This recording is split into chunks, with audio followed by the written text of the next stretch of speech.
টাকার জন্য যদি আমরা মাহফিল করতাম, আজকে আমার আজকে 10তলা বাড়ি থাকতো। একদিনে চাইলে আমি 10টা মাহফিল করতে পারতাম।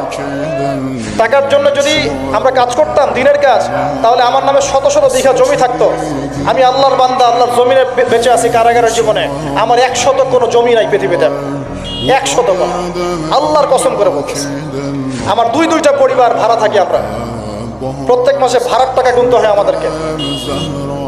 টাকা পয়সা দিয়ে মাহফিল কিনে নিয়েছে। এই যে মাহফিল করতে এখানে এসেছি, কমিটিকে জিজ্ঞাসা করে দেখেন আমরা কোনো চাপ দিয়েছি কিনা।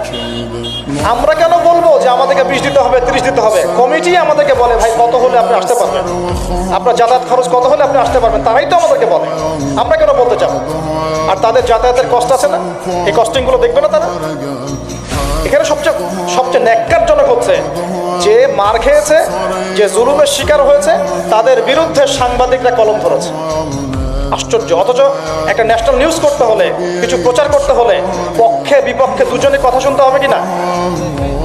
আপনি যারা মারলো তাদেরকে গিয়ে বলছেন কেন মেরেছেন, আর যারা মার খেলো ওদেরকে কিছুই বললেন না।